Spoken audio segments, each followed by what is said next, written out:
so hypothetically speaking, if I wanted to balance my training volume and my training intensity, how might I do that?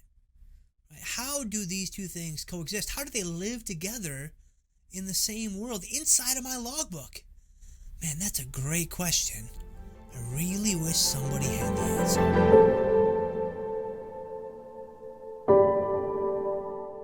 So volume and intensity, these are basically the two variables that are going to govern our training, right? These are the peanut butter and the oatmeal. These are the Splenda and the cinnamon. These are the tuna fish and the applesauce, right? Pairs that cannot be broken apart, that must be joined together. You're not really going to find one without the other. You're just not going to do it, right? These are two things that have to live together when it comes to making progress with your physique development. Now, of course, progress here, the way we are defining it, is building muscle in the gym. Naturally, this is not the only way to progress, right? You may want to become more cardiovascularly fit, right? You may want to become faster. You may want to become stronger. You may want to become, whatever, fill in the blank, right? Those are all fine goals and clearly measures of progress. But when it comes to what we're trying to accomplish, right? We are physique athletes, right? We are trying to bring the best physique to the table that we possibly can, whether it be for a competition day, like, what is the case for me specifically, and many of you as well that also compete, or just all the time, right? Just our walking around weight. We want to maintain status as citizens of Shredsville. Again, even if we're on the outskirts of town, even if we just have, kind of some low level, street sweeper type of job in the city, we're in the discussion, right? We're absolutely in the discussion. You're going to want to have both of these on your radar if this is your goal. If your goal has something to do with physique development, you're always going to be trying to balance training volume and training intensity, because it's important to understand they can't really be maximized at the same time, right? They can't both be running, firing on all pistons. Firing on all pistons? They both can't be firing on all cylinders. Let's go with that. All the time. You have to make choices, right? You have to make a choice between training volume and training intensity. And so, how do you do that? Right? How do you begin to think about, should I be trying to maximize my volume or should I be trying to maximize my intensity? Like, how do the two coexist? That's exactly what I want to talk about here today. So, some quick definitions before we get into the actual application. Let's make sure we're all on the same page here. When it comes to training volume, the way that we're going to define training volume is going to be just pure tonnage, right? Just pure, quick, dirty tonnage, right? It's just the amount of weight that you are moving. Now, is that the only way to define volume? Of course not, right? Because you have to take into account other things like range of motion, right? Like if you're doing those quarter reps on squats, you start finally doing some full reps, you start finally hitting parallel or going ATG, like, you're going to feel it. And that itself is going to be an improvement, an increase in volume. Or time under tension, right? You're doing normal tempo reps and you start mixing in some slower, eccentrics on those movements because you're injured or because you just want a new stimulus or whatever the case may be. That's more volume too, right? But I think just to simplify things, just to clarify things at least a little bit, going with pure tonnage is a really, really clean way to think about this. If you do, however, just a quick little side note, if you start mixing in some tempo training, if you start mixing in, some slower eccentrics, some bottom pauses perhaps, man, get ready.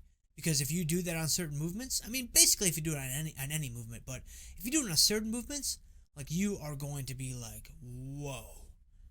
For example, I started doing bottom pauses on my leg presses, right? Thanks to Alberto Nunez for bringing this into my world. So thanks, Berto. I started bringing bottom pauses into my leg presses. So I'm totally like, all the way down. Looks like the machine stapled me, and that is the bottom portion of my rep. And then I move into the next rep. Obviously, that minimizes the number of plates I can toss on each side. That really, decreases the load that I can add to my my sets, but man, I'll tell you, it is a whole new stimulus, right? It is a whole new something that's happening to my legs, right? My quads, my glutes, my hamstrings, my adductors, my abductors, all those things. It's like, whoa, man, this is really something. All of those are volume, right? All of those are volume. From an intensity standpoint, we're just going to use RPE as our scale, right? Again, not the only way that you can measure intensity, but it's the way that I like to measure intensity best. It's the way that I have the athletes inside of Full Throttle measure their intensity. RPE is on a scale of from 1 to 10, right? Where 10, of course, is all-out failure, can't do another rep, like you're done, you're gassed, mechanically you're finished. 9 is 1 rep left in the tank, right? So you could have done one more. 8 is 2 reps left in the tank. 7 is 3 reps left in the tank, and so on and so forth, right? Where obviously 1 is you haven't even left for the gym yet, right? Like you're still on the couch, like you're thinking about training if your RPEs are 1. So now that we have this foundation of volume and intensity, how do we balance the two together? All right, so the first thing we have to remember, even just in case you forgot 3.5 minutes ago, is you're going to have to choose, right? At some point, you're going to have to choose to some degree. And here's what I mean, like to give you all a practical example of what we're talking about. Let's say that you want to maximize your intensity, right? So let's say that you're in a block where you're running an intensity block where you're really trying to push that intensity higher. You're hitting 8.5, 9 plus RPEs on all your sets, right? Across the board, balls to the wall. Like, if I have any left in the tank, if I didn't leave it all in the field, like I didn't push hard enough, like that kind of stuff. Like that, that 2001, 2003 type thinking. There's only so much volume you're going to be able to do. Right? There's only so much volume that you can push through your system before, at some point, rather quickly, you're just going to run out of gas. Man, you're just going to have to cash in your chips, take them to the cage, and just say, I'm done. Right? The game's over. I can't play anymore. Right? Now, of course, you could keep going if you wanted to, but is it really productive? Right? Like, for example, let's say you bench 225 for sets of 6. And that's a pretty clean RPE of like 7 for you, let's just say. If you start pushing up to 7, 8 reps a set before you're ready, right, because you want to increase those RPEs, and you start just hitting, 8.5, 9, 9.5 on those RPEs, and you want to just get everything you can out of this one session, you're only going to be able to do so many sets at 225. And then eventually, and I don't care how long you rest between sets, and you guys know me, I'm all about resting long between sets. I don't care if you're at 10 minutes. At some point, you're going to have to hit 205, and then 185, and then 165, and then 135, and then 95, where you're just riding solo with those quarters on each side, right? I mean, that's the path that you're headed down. So you have to ask yourself, is this productive, right? Like, is this work that I'm putting in? Is this additional volume? Like, yes, it's tonnage, and it goes in the logbook, or it goes in the Google sheet, right? It goes in the dynamic progress log inside of Full Throttle. But it's like, man, is this really what I want to do? Like, is this really going to help me? I don't know, man. I don't think so. And so you can keep piling up the volume, with your performance just going in the toilet. But you just have to wonder, is that really productive? Or come at it from the other direction, right? You could just keep piling up volume from the beginning with no regard to intensity. So you could just say, like, I'm not even going to focus on getting near failure. I'm not even going to pay attention to RPEs. I'm not going to listen to that crazy cat on the internet where I found his podcast. I don't agree with anything that he has to say. So I'm just going to get in there and I'm just going to get some work done. I'm just going to get in there and it's Pump City, baby. That's what we're going for today. Like, could you do that? Of course you could do that. But you have to ask yourself, man, these endless sets of just junk volume, are you really being productive with that set, with those sets where you're not getting anywhere near failure? Is this really moving you closer to your goal? Where, again, remember, our objective is physique development. Our objective is, physique improvement, right? Sculpting, right? Shredding, right? Svelting. That's what we're trying to do. So you have to ask yourself, is this moving me closer to that end objective? I don't know that it is. In fact, I'm pretty sure that it's not. And so, what are we going to do? How are we going to find that balance, right? That's what I want to talk about next. And here is exactly how you begin to find that balance. All right, so let's make this as practical as we possibly can. If you guys have hung with me so far for the first 12 minutes of this podcast, I want to reward you with some very specific practical protocols that you can start to put in place to balance volume and intensity. Here's the first one. For the majority of your work capacity, for the majority of the work that you do in the gym, I would stay between 6 and 12 reps per set. This should be the lion's share of what you do, 70, 75, 80% of what you do. Maybe even 6 to 10. Right? 6 to 10 is just going to be a really, really nice range. And here's the reason why. Staying in that rep range of 6 to 10, 6 to 12, it basically serves two different purposes. Number one, in and of itself, right, just kind of baked into it, inside of those rep ranges, or inside of that rep range, your loads are going to be more along the moderate side, right? So you're not going to be super heavy to where you can't control the weight and you can't focus on the muscle in question, and your form could break down and all those things, right? So you're going to be able to target the muscles in question because the weight is going to be very manageable, right? You're not doing a heavy single, double, triple where it's just like, all systems go, just move the weight type of scenario. No. You're going to be able to really lock in that mind-muscle connection on the lats or the biceps or the calves or the chest, whatever, right? So that's really good. But then number two, by staying within this rep range, you're going to be able to more accurately gauge your intensity every single set. And here's what I mean.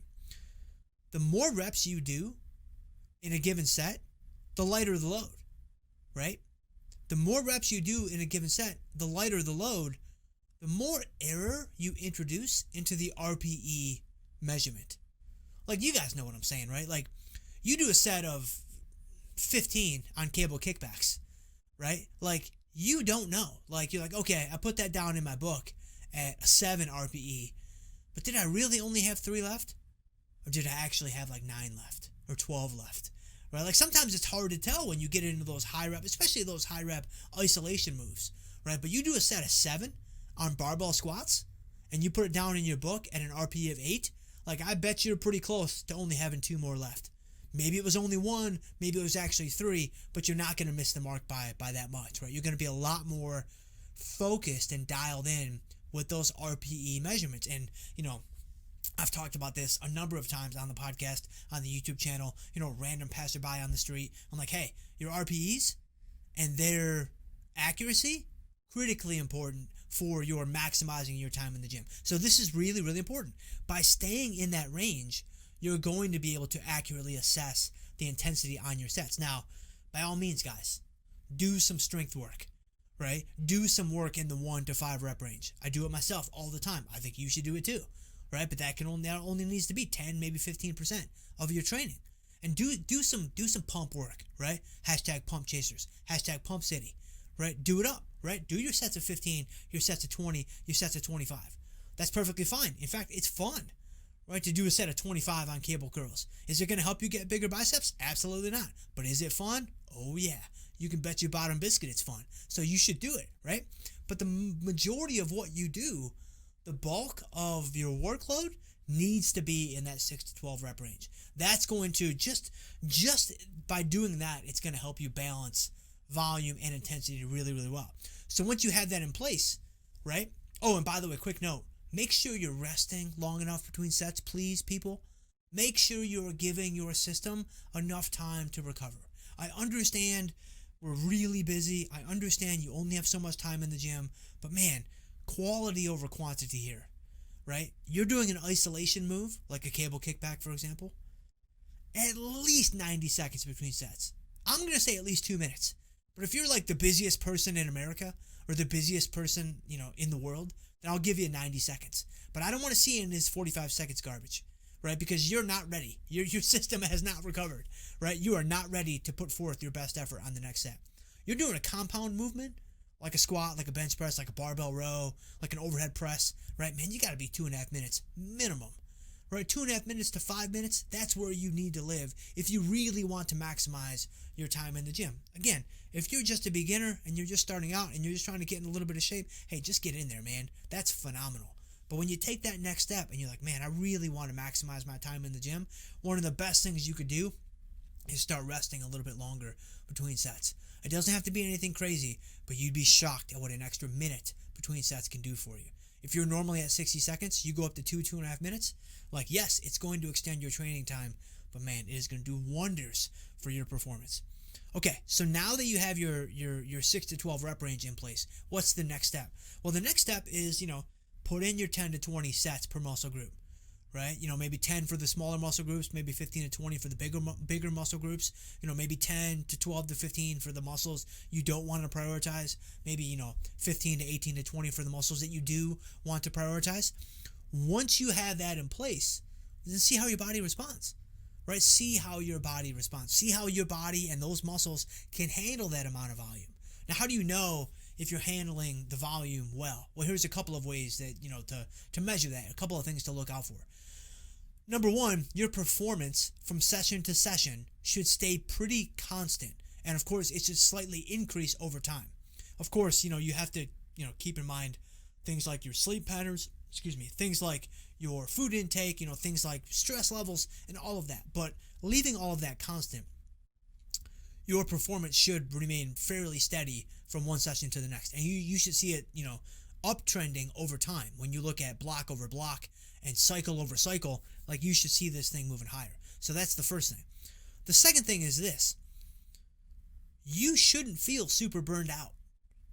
Right? Like you might at the very beginning. If you haven't trained for a while or you haven't trained ever, right? Then yeah, this is going to bury you for a little while. So give yourself some time to adjust. But once you become seasoned, once you build up, those calluses towards training, then you shouldn't be just fried all the time. You shouldn't be overly fatigued all the time. And so if you are, that's an indication that your volume is too high. Maybe across the board, maybe on specific exercises.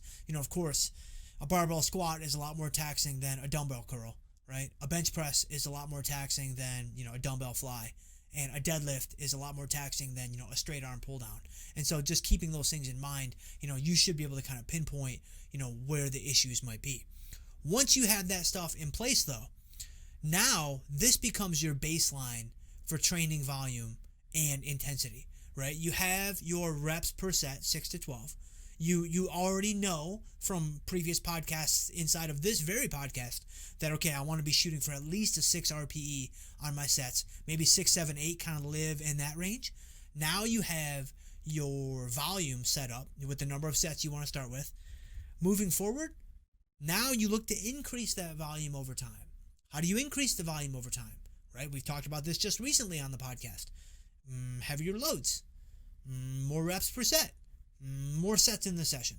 These are going to be the 3 primary ways. And then, of course, you can also mix in things like greater range of motion, more time under tension, all those kinds of things. But once you have your base in place, right, 6 to 12 reps per set most of the time, RPEs of 6, 7, 8, 10 to 20 sets per muscle group, now you can start to push that volume higher over time.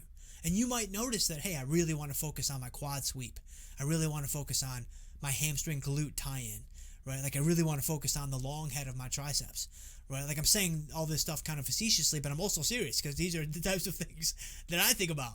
And so it's like, okay, well, then you should tailor your volume to those specific goals, right? And so as you look to add more volume to your program, it's like, okay, again, I can't add volume everywhere, right? I'm not superhuman. And I also have, 3 children and a wife that would like to spend time with me too. I can't allocate all of my, romantic time with the squat rack.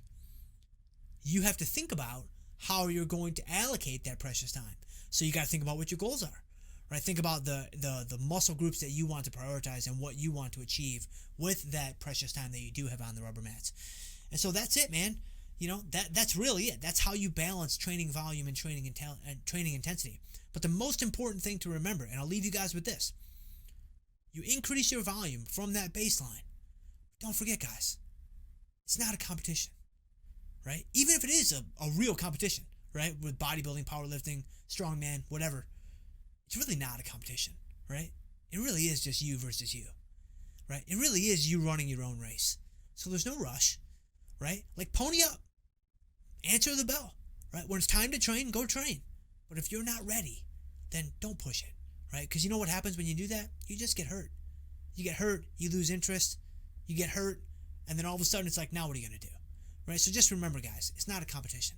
but this is how you can begin to balance training volume and training intensity. All right, guys, so that is it. That is how to balance training volume and training intensity, man. I appreciate y'all. I appreciate y'all so much for investing your time with me. I am just so appreciative. Hey, do yourself a favor and bounce on down to the description and scoop up some free stuff, man. Got the fat loss formula down there. We got cardio plans down there. You can check out other content on the YouTube channel, here on the podcast, over at livefcube.com. Just check out all the other stuff that we're doing.